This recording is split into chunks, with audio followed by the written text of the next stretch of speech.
হিংসা জিনিসটা বড় খারাপ, কিন্তু আমাদের সমাজে ম্যাক্সিমাম মানুষই হিংসা করে। কেন যে হিংসা করে বুঝি না। আসসালামু আলাইকুম, কেমন আছেন সবাই? আশা করি সকলেই ভালো আছেন। এখানে এই তো সকালবেলায় আমার প্রথম যে কাজটা থাকে ঘুম থেকে ওঠার পরে, সেটা হচ্ছে যে ওয়াশিং মেশিনে কাপড় দিয়ে দেওয়া। কারণ ইলেকট্রিসিটি প্রবলেমের জন্য এখন দেখা যায় যে ম্যাক্সিমাম টাইমেই কাপড় ধোয়াটা সমস্যা হয়ে যাচ্ছে, সেই জন্য আসলে সেসব করে নিলাম। আর এখানে আমার শ্বশুরবাড়ি থেকে পেয়ারা পাঠিয়েছিল, হাজব্যান্ড গিয়েছিল বলেছিলাম আপনাদের সাথে, সে নিয়ে এসেছিল। তো এই পেয়ারাগুলো দেশি পেয়ারা, খেতে কিন্তু অসাধারণই। আর আমি টুকিটাকি কাজ করে নিচ্ছি। এই হিংসা কথাটা কেন বললাম, তার কারণ হচ্ছে যে ম্যাক্সিমাম মানুষই দেখা যায় কি অনলাইন প্ল্যাটফর্মে কাজ করছি বলে বিভিন্ন রকম মন্তব্য করে। সেই মন্তব্যগুলো হচ্ছে এরকম যে তারা বলছে কি যে ফেসবুক থেকে ইনকাম করা নাকি হারাম উপার্জন, এটা নাকি হালাল নয়। আচ্ছা যাই হোক, আমি হাদিসের আর্গুমেন্টে যাব না, কারণ আমি খুব একটা হাদিস জানি বা পারি সেই রকম কিন্তু না। তবে আমি যতটুকু আমার লাইফ দিয়ে এক্সপ্লোর করছি, আমি যে পরিমাণ শ্রম দিচ্ছি সেই তুলনায় কিন্তু এখন কোনো পারিশ্রমিক পাইনি, হাতে এখন পর্যন্ত কোনো পারিশ্রমিক আমার আসেনি। তো এই শ্রমটা যে যাচ্ছে আমার, এটা কি মানে হারাম হয়ে যাচ্ছে? এখান থেকে যদি আমি টাকা উপার্জন করতে পারি, এখানে তো আমি কোনো নোংরামি করছি না। যারা নাচানাচি করে, টিকটক করে, তারপর বিভিন্ন রকম ইঙ্গিতপূর্ণ ভিডিও করে, তারপর হচ্ছে নষ্টামি করে, তাদেরটা আপনারা বলতে পারেন যে ওরা হচ্ছে হারাম উপার্জন করছে। কিন্তু এই যে আমি যেই কাজটা করছি, সেই কাজটা হচ্ছে আমি আমার সারাদিনের কাজগুলো দেখাচ্ছি, সেটা হচ্ছে আমি আমার পরিশ্রম করে করছি, এবং এর পিছনে যে পরিমাণ শ্রম দিচ্ছি, যে পরিমাণ অ্যাক্টিভ থাকা লাগে, যে পরিমাণ শ্রম দিতে হয়, সেই জিনিসটা কিন্তু আপনারা বুঝবেন না যারা আসলে পেজ নিয়ে কাজ না করেন। সেটা আপনি যে কোনো রকম বিজনেস পারপাসেই পেজ চালান না কেন, আপনি যদি সেই পেজটাকে অ্যাক্টিভ রাখতে চান, অ্যাক্টিভ রাখতে হলে আপনাকে কিন্তু নিজেকে অ্যাক্টিভ থাকতে হবে, আপনাকে কিন্তু শ্রম দিতে হবে। সেখানে কিন্তু শ্রম না দিলে আপনি কোনো ফিডব্যাক পাবেন না। কারণ হচ্ছে আপনি যখন একটা বিজনেসই করবেন, ধরেন আপনি একটা কাপড়ের বিজনেস করছেন, সেখানে কিন্তু আপনার একটা পেজ খুলতে হবে অনলাইনে বিক্রির জন্য। আপনার যদি কোনো শোরুম না থাকে, আপনি বাসায় বসে বিক্রি করতে যাচ্ছেন, তখন কি করবেন? তখন তো আপনাকে অবশ্যই একটা পেজ খুলতে হবে। পেজ খুলে তারপর সেখানে অ্যাক্টিভ থাকতে হবে। সেখানে অ্যাক্টিভ থেকে তারপর হচ্ছে আপনাকে লাইভ করে, তারপরে আপনার ছবির মাধ্যমে, ভিডিওর মাধ্যমে হচ্ছে ড্রেসগুলোকে দেখাতে হবে।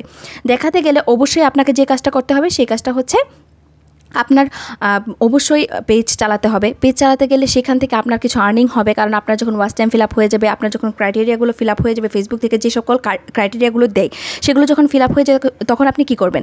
তখন সেখান থেকে আপনি টাকা পাবেন। কারণ হচ্ছে আপনি নিজের কন্টেন্ট নিজে তৈরি করছেন, আপনি আপনার বিজনেস পারপাসে খুলেন না কেন, কিন্তু সেটা থেকে কিন্তু টাকা আসবে। আচ্ছা বলেন তো, বিজনেস জিনিসটা কি খারাপ? বিজনেস জিনিসটা তো খারাপ না, এটা তো হালাল উপার্জন। এটা তো আমাদের হাদিসেও আছে, বিজনেসের কথা তো আমাদের হাদিসেও আছে। কেউ যদি বিজনেস করতে চায়, তাহলে তো তাকে যদি অনলাইন প্ল্যাটফর্মে, এখন যেহেতু প্রযুক্তির উন্নতি হয়েছে, তাহলে কিন্তু তাকে একটা পেজ খুলতেই হবে, এবং সেই পেজ অনুযায়ী তাকে কাজ করতে হবে। কাজ করতে হলে অবশ্যই তাকে অ্যাক্টিভ থাকতে হবে, এবং সেভাবে সে যদি আর্নিং করে, তাহলে এটা হারামের কিছু তো আমি দেখতে পাচ্ছি না। যদি আমি নাচানাচি করে এখানে আমার শরীর দেখিয়ে আমি যদি ভিডিও করে সেখান থেকে ইনকাম করি, সেটাকে আমি বলতে পারবো যে এটা হারাম উপার্জন। কিন্তু দেখা যাচ্ছে কি যে ম্যাক্সিমাম মানুষই এটাকে হারাম উপার্জন বলে চালিয়ে দিচ্ছে। আচ্ছা যাই হোক, যারা আসলে অনেক বেশি জানেন, হাদিস সম্পর্কে অভিজ্ঞ, তারা একটু কমেন্ট করে জানাবেন যে আসলে এটা হারাম উপার্জন কিনা। আমি জানি না। তো যাই হোক, এখানে কিন্তু আমার রান্নাগুলো চলছে। আমি যে কথাটা বলছি, আরেকটা কথা বলবো, সেটা হচ্ছে আরেকটা যুক্তি দেখাই যে আমাদের কিছু কিছু মানে এখানে অনেক বেশি আপনার হাদিস মেনে চলে, পর্দা মেনটেন করে চলে, অনেক বেশি নামাজি, ওনারাও কিন্তু ব্যাংকে টাকা রাখছে। ব্যাংকে টাকা রেখে প্রত্যেক মাসে মাসে সেখান থেকে ইন্টারেস্ট নিচ্ছে। তখন কিন্তু সেটা হারাম উপার্জন হচ্ছে না।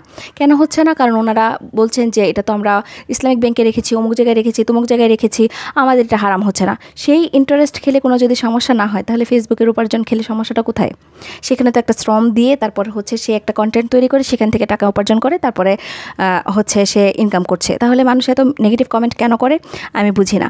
আমার কথাগুলো বা যুক্তিগুলো যদি অমূলক মনে হয়, তাহলে অবশ্যই কমেন্ট করে জানাবেন, বা এটার পক্ষে যদি আপনাদের কোনো মানে আনসার থাকে, অবশ্যই আমাকে কিন্তু কমেন্ট করে জানাবেন। কারণ হচ্ছে এই জিনিসটা আমার জানা খুবই দরকার। কারণ এটা থেকে যে ইনকাম হবে, সেটা আমি যে কন্টেন্টগুলো তৈরি করছি সেখান থেকে যদি ইনকাম হয়, সেটা হারাম উপার্জন হবে কিনা একটু আমাকে জানাবেন। কারণ এখানে অনেক ভাইয়া আপুরা আছেন যারা অনেক বেশি ধার্মিক এবং ইসলামিক মাইন্ডের, এবং অনেক হুজুররা আছেন আমার পেজে, আমার ফলোয়ার্স ভাইয়াদের মধ্যে আছেন। ওনারা আমাকে একটু জানাবেন যে এখান থেকে আর্নিং করলে কি আসলে সেটা হারাম উপার্জন হবে কি না। কারণ আপনারাও তো ফেসবুক থেকে, পেজ থেকে আর্নিং করবেন, কারণ আপনারাও যেহেতু পেজ খুলেছেন। এখন আপনারা বলতে পারেন আমরা ওয়াজ মাহফিল করে হচ্ছে আর্নিং করতে পারি। আপনারা তো রান্নার ভিডিও দেখাচ্ছেন বা আপনাদের দৈনন্দিন কর্মকাণ্ড দেখাচ্ছেন, এখানে কিন্তু আমি আমার ফেস শো করছি না। প্লাস হচ্ছে আমি এখানে কোনো খারাপ ভিডিও ভিডিও তৈরি করছি না, তো সেক্ষেত্রে আমারটা কি হারাম উপার্জন হবে কিনা একটু জানাবেন কাইন্ডলি, এটা আমার জানা খুবই দরকার।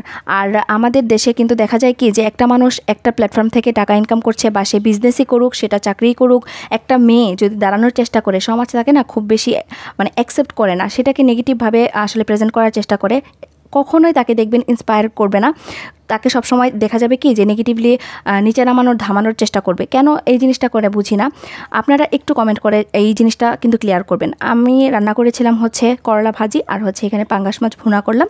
তো এই রেসিপিটা আপনাদের সাথে শেয়ার করলাম। পাঙ্গাস মাছ ভুনা অবশ্যই দেখেছেন আমি কি মশলাগুলো ব্যবহার করেছি, মাছের যে মশলাগুলো সেগুলো ব্যবহার করেছি। তারপরও বলে দিচ্ছি, পেঁয়াজ বাটা, রসুন বাটা এবং হচ্ছে কাঁচামরিচ ফালি করে দিয়েছি, আর ওইদিকে শুকনো মরিচ গুঁড়ো দিয়েছি, ধনিয়া গুঁড়ো, জিরা গুঁড়ো, আর হচ্ছে লবণ স্বাদ মতো।